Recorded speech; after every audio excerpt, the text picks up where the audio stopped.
So we are on the bottom of Kuf Nun Tes Amen Aleph. Really, how fast we're going. Yeah, now I realize Kuf Tes Amen Aleph. And so we'd originally back on Kuf Nun Tes Amen Beis, it said there was something very schwer, difficult topic in Mominus, in Dinei Mominus.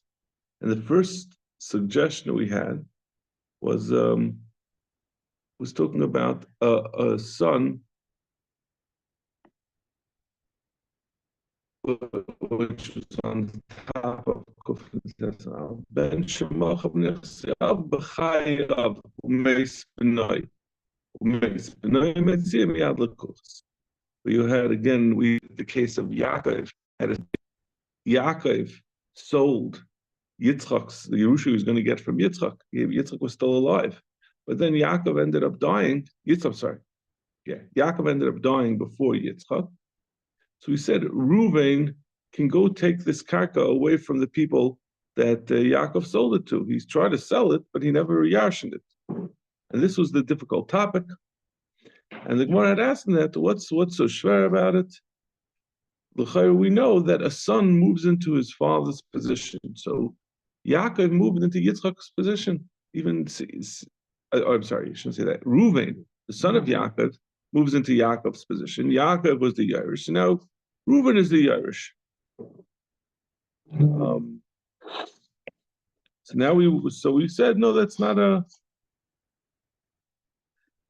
Allah could be but we asked on that maybe that pasuk. Well, so now the Gemara is saying even though we have a pasuk that tells you that the son moves into the father's position, that's just a bracha that the Torah is giving, that a son should be capable of replacing his father, but it's not talking about Dinei Yerusha. That's what we're up to on the last line of Kufnan Tesanal.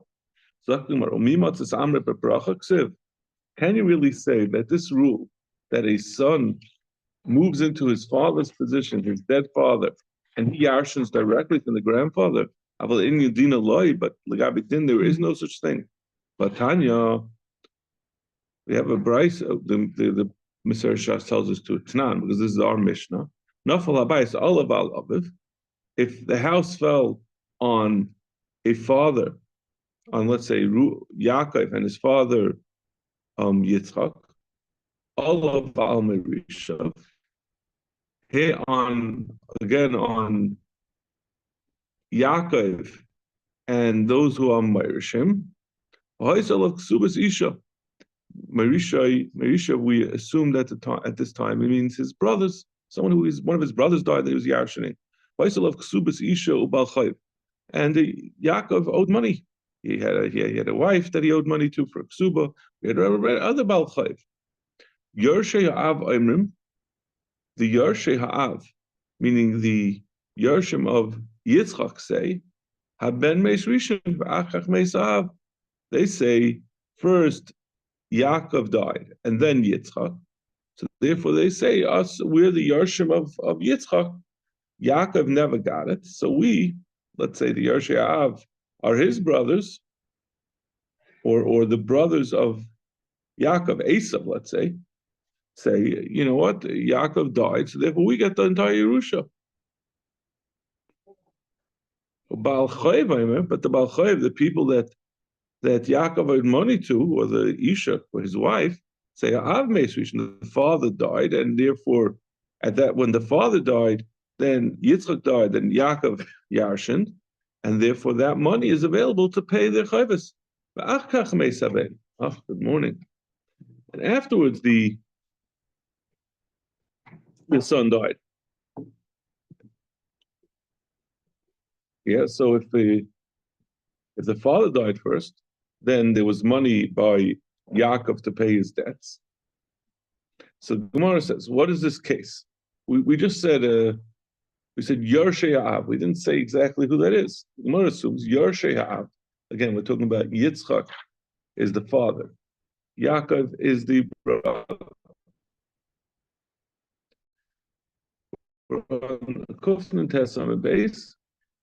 We're trying to discern Well, we had just, the Gemara had just suggested who's into the yarshins from his grandfather. There's no pasuk telling you that he is replacing his father. He steps into his father's shoes. But rather, he only yarshins through his father. His father yarshins from him. And the Gemara is asking from our Mishnah before. So we had said that Yershei Av, when a father and a son, which we're calling Yitzchak and Yaakov, both died together. We don't know who died first.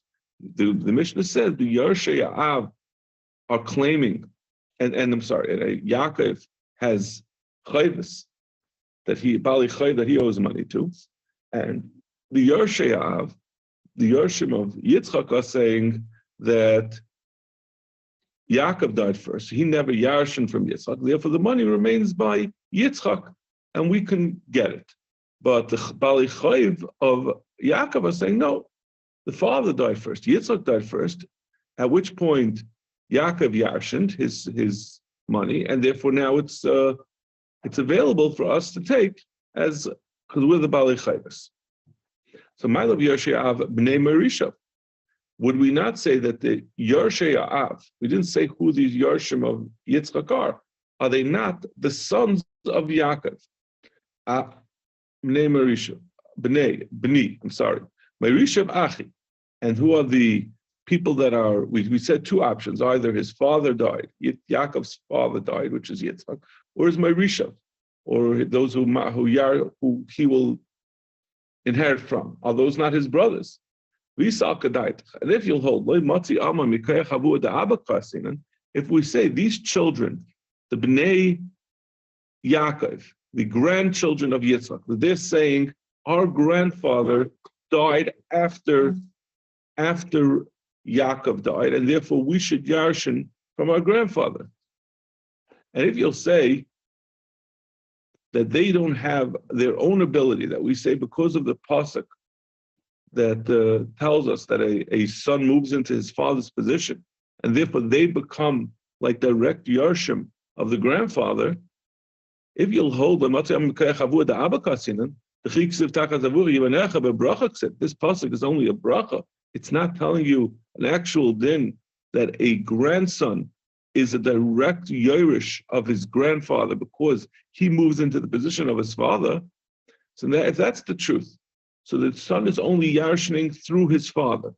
He may saben, and we're suggesting the yorish of the grandfather in this case is the grandson. He may saben v'achach may sa'av may havi. What does it help if the son died first and then afterwards the grandfather died? And now these grandchildren are saying it doesn't go to the Alechayvus of Yaakov, but rather Reuven, can yarsh directly from Yitzchak. Well, how could he darsh? How could she yarshin directly from Yitzchak? My hobby. Namely, who Balchayv. The Balchayv can tell him, Yerusha have one kasha kilda. You're taking your father's Yerusha. And we're the Balchayv, so we get it first. You're mechayiv to pay it back.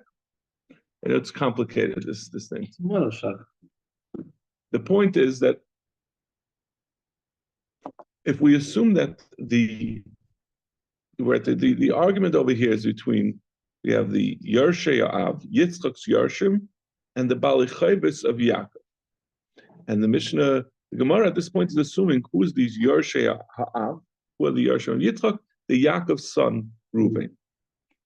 So Gemara says, if we don't have a pasuk telling you that a Yerush, such as a grandson, if we don't have a pasuk saying that he sort of is able to skip over his father, he steps into his father's shoes and he yarshins directly from his grandfather, but rather, if you don't have such a pasuk, he yarshins from his father, who's his dead father, who yarshins from his father, he yarshins from Yitzchak. So then the money doesn't get a chance to skip directly to the grandchildren. It has to go through Yaakov. But Yaakov has the Bali Chayvus. So whether the father died first, whether Yitzchak died first, or Yaakov died first, it's not going to help. In either case, it's not going to help the Yarshim. The Yarshim are trying to say, we get the money because Yaakov, who is really the true Yerush of Yitzchak, died first. One says, what difference does it make if he died first? You're only coming because you're the son of Yaakov, so the money has to go through him. So come on, no, not necessarily true. Look, Yarshei Av Achiv. Maybe the Yarshim of the Av are Yaakov's brother. It's Esav. Merishav, but then how could we said that the Merishav, who is yet that we give another option that it could be that he was yashing from his father, from a different Meirish, a different person who was bequeathing it to him. That could be Achidavu, and that doesn't. If we're saying Yarshei Av is Achiv, so who is Merishav? So we say Merishav is Achidavu.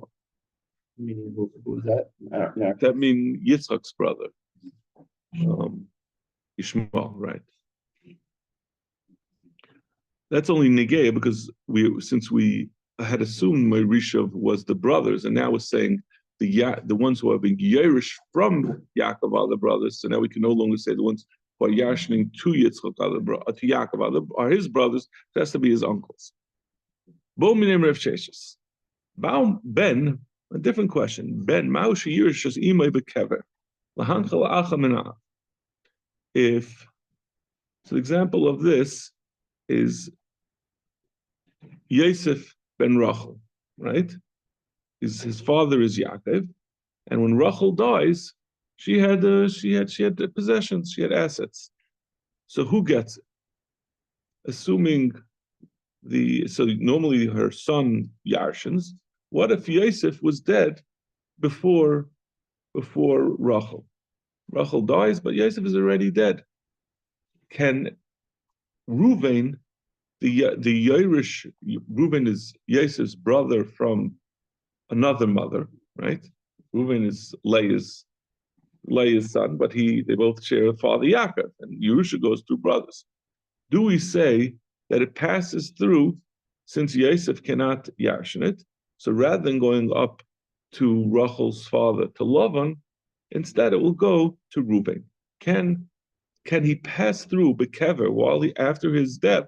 Can he pass it through to his brothers? Or do we say no, since he's not alive, the money goes back where it came from, and the mother gives it to her Yarshim?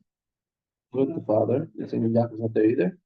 So the father would normally be the Yerush if there's no son. But if there's a son, who goes first to father? I think it goes first to, or maybe it goes to the father first. There's no father either. So meaning the father's dead also. His parents are dead. So Yosef's parents are. Yosef's father died a long time ago. Yeah, his mother died recently. Yaakov died, and now his mother's dying. And the question is, where does it go to? So he would be the first Yerush, but he's dead already. So the question is, does it go to Reuven, mother's father, or does it go to Lavan? Does it go to Rachel's Yerush, or does it go to Yosef's Yerush? Amalur Sheshis not later at all. Right, and in general, this is disfavored because it is like a perfect case. It's going to a different shevet. Right. We always want to keep the money in the same shevet with the family, right? So Rachel got it from. Well, it's not really a perfect example because Rachel got it from her father. So if her father was Jewish, he would be from her shevet. But in this case, Lavan wasn't Jewish. This is a Jewish Lavan. Effectively, what? Tanisua. We have a Mishnah.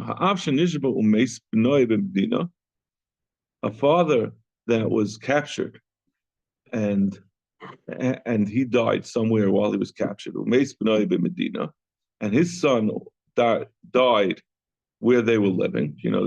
He was in the United States, and the son was taken to Afghanistan. His father was in Afghanistan. They both died, and there was no communication to know who died first. Or the other way around. The son was away and the father died. We don't know who died first. They split the Yerusha. We don't know who died first. We don't know if the son yashin from his father, and therefore the money goes to his Yarshim, or if the son died first, he never had a chance to be Yarshin, and it goes to the father's Yarshim.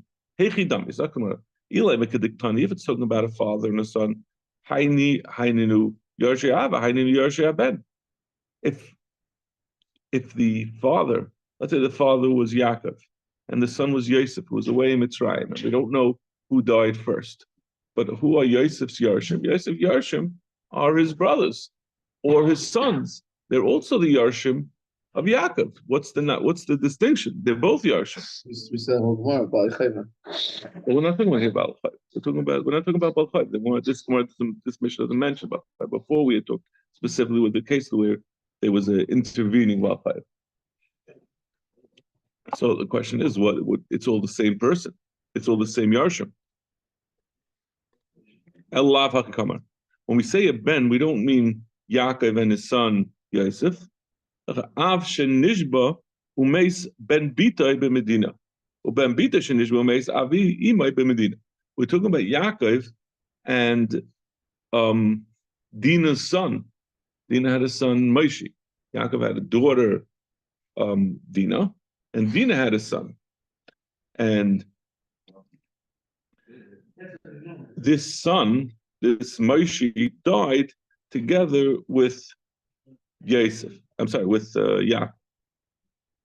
We don't know who died first. Yarshei ben Yachlei. In that case, we'll say the Yarshim of Yaakov, which is saying we get the Dina's son, will get. He'll say that no, my mother Dina Yarshin from her father. Yaakov died, and I'm sorry, we shouldn't say Yarshei Av his brothers because then Dina wouldn't Yarshin anything. We're talking about where there were no brothers, but Yaakov had a brother, Esav, who was trying to Yarshin from him. So Esav is trying to say, I should get the Yerusha, and Moshe ben Dina is saying, no, I think Yaakov died, therefore Dina Yarshin, because the daughter Yarshins first, before a brother, and therefore I, now Yarsha from my mother, I get her Yerusha. He's dead, right? Who's dead? Moshe ben Dina. Right? Ben Bitai Avi Imai. Who died? You're right. It sounds. Well, let's continue. I think it means the mother died.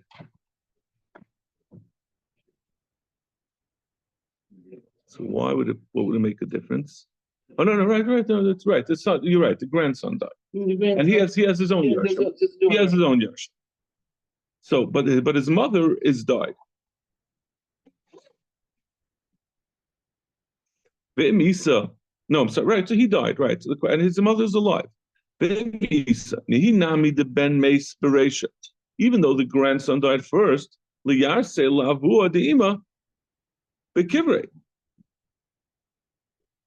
he should still yarshin his grandfather after he died through his mother.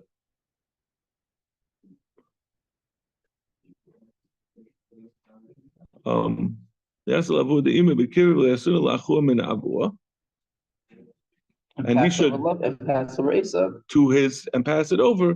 No, not to Esav. Pass over Esav. Right, pass it over Esav. Instead, it should go to Moshe's brothers from a different mother. Or Yosef's kids, you know? No, not Yosef's kids. We're talking about Moshe's kids. Dina's kids. We're trying to talk about the din of whether someone can yarshin if his mother dies. And he's in the he's dead. And now he's dead. If he died first, does it go to his brothers away from his mother? So we're trying to say this is going to be that case. So if you hold that that he does yarshin, it should go to his brothers Minav, to this grandson's brothers Minav that don't have the same mother. A son cannot yarshin his mother after he's dead to go to his brothers. We also have a riot to the same thing that it can't be that he's not Moirish to his brothers. It's from his mother's Yerusha. Nafal Habai. Sorry? He cannot bypass Dina. He can't bypass himself. He can't he can't, if he's dead, he is not able to be Meirish to his brothers. His mother's Yerusha will go back to her. And if it will go up to her father or to go back to her brothers who are her brothers would have gotten it before her. So it must be not her brothers, but her father and his Yarshim, his father's brothers. Her uncles. Her uncles, right. But if she's alive, she gets it. If she would be alive, she would get it, yeah. So much she's dead also. We also have some from a Mishnah. Nafal habayis olaval imoy. This is the Mishnah we had before. We had all these different collapsing houses. So if a house fell on someone together with his mother, both Beis Shammai and Beis Hillel. Beis Hillel was always saying it stays by the mufsek, but even Beis Hillel agrees in this case that it should be chalak between the yarshim of the father and of the son and of the mother. V'misa. And if you'll say that even if he's dead, the son, it still goes to his yarshim. He should be able to yashin from his mother even after he's done. Meaning, and therefore it should go to his. Even if he died first, he should still get the Yerusha and should go to his Yarshim and not to his mother Yarshim.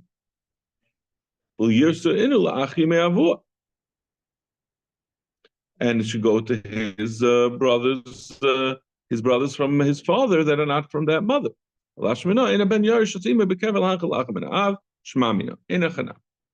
The time of my, why is it taka like this? Amar Abaya. Abaye says we learn that from a pasuk, Nemer Siba Beben. The pasuk uses the lashon Ki Yosef. There's the pasuk.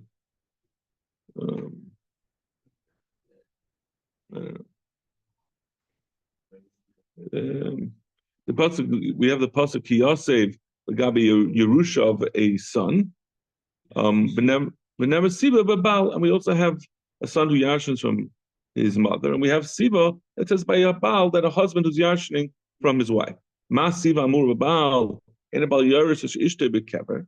This we had already learned several blot ago, back on Daf Kuf Yadalad, that a husband, this same din that we're clearing about whether a son can yashin even after he's dead. We say, and we're saying now that he can't.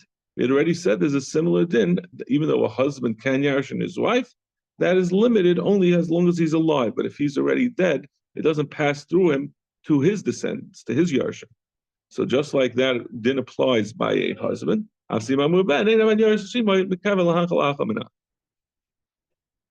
so now we're talking about an entirely different topic that is an exact copy of the Gemara that we learned 3 months ago, I think back in the first pair. Huda amal el-chavre. I'm selling you these nechasim that I purchased from Bar Sisin.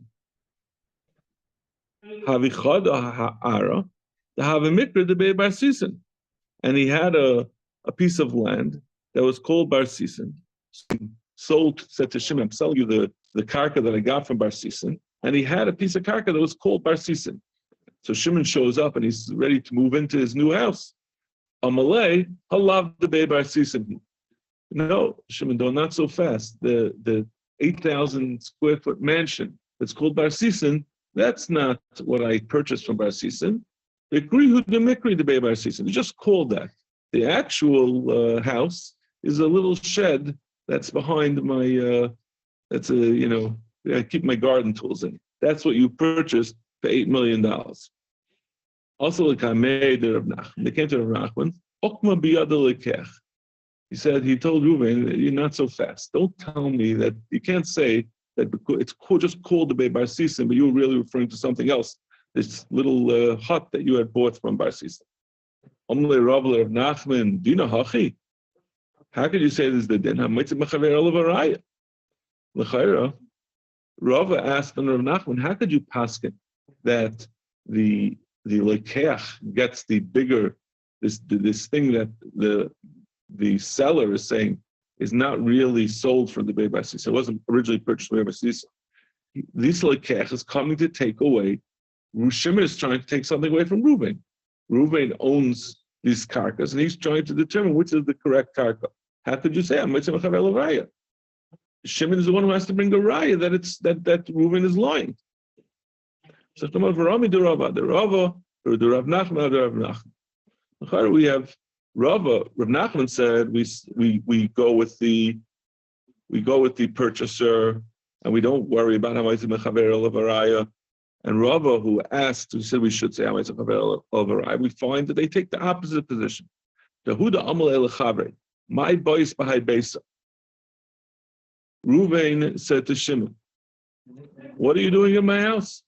Amalei minoch zavinta. Shimon says, "I bought it from you. It's true. You once upon a time did own this house. V'achalis shani chazaka. But I was sitting here and I had the shnei chazaka. Amalei anna b'shchuni gavoy havi."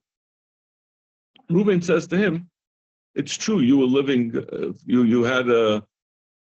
I'm sorry, I forgot who was who, but the person who was saying that it was mine. When Reuven comes to Shimon and says, "What are you doing in my house?" and Shimon says, "I had a chazaka. I was here for 3 years and I was kainet."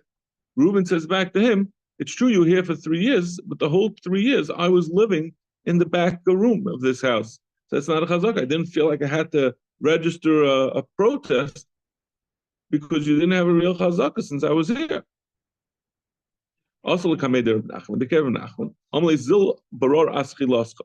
he said, "Listen, if you want to say that you're kind of the karka with the chazaka, you have to prove it." So this is the opposite of Rav Nachman. In the previous Gemara, he said the purchaser has the better of the argument, and we give it to him.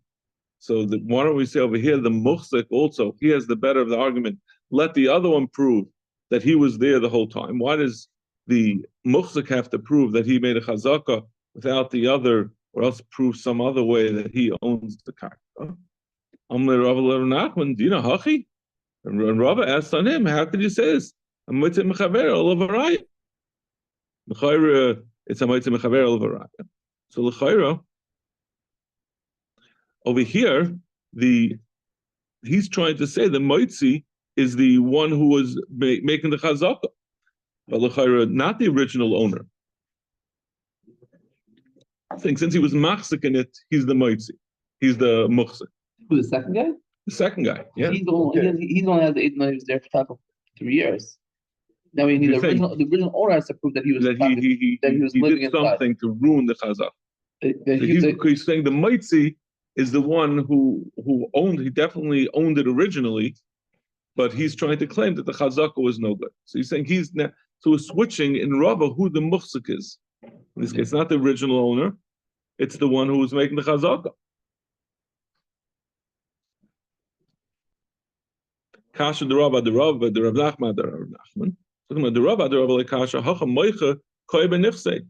Where it says no, you could say the other person maybe owned it first, but there's no question, no one's disputing that the person who bought it, the one who's claiming that I bought it, is living here for the last 3 years.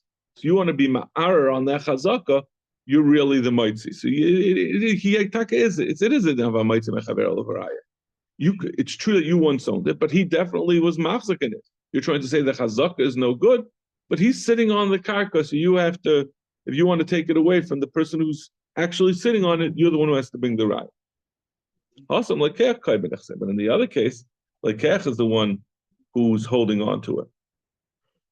The Rachman lekasha hachikim the amalei the beibar sisin umikra the beibar sisin aledi de ramali love beibar sisin. What it says over there, it's not that he's disputing the rule of mitzvah mechaver l'varaya. Certainly, the seller is holding on to these karkais. There's a very shvach. It's an anan sadi that if the place is called Bar Sisin, it was probably purchased from Bar Sisin. Now you're popping up and saying, no, it's just called the Bar Sisin, even though it was never purchased from them. You're coming with a taina. It's almost connected an anan sadi that if that's the name, that's where it came from.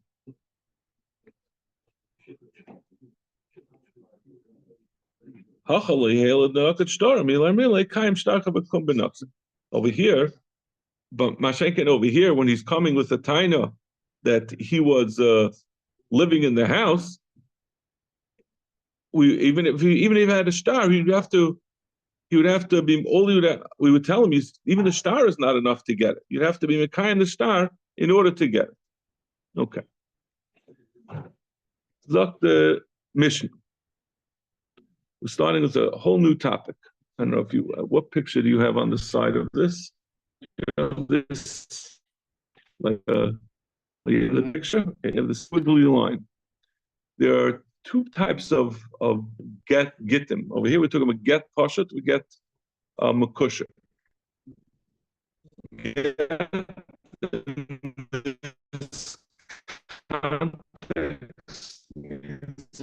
Any star. To make a star, you could either make a regular line, next line blank, write another line, next line blank, and then you would fold over the written words and then tie it together. That's a get makusha. We'll see later why we did it. The Gemara is going to assume I first think it's a pasuk, but later we'll say it's because of the Kehanim Akashdonim. They would divorce their wives quickly, so we made an elaborate ritual for writing a get, so it would take longer. In the meantime, they would cool down. So it was for shalom bayis purposes. Yeah, it's a very interesting.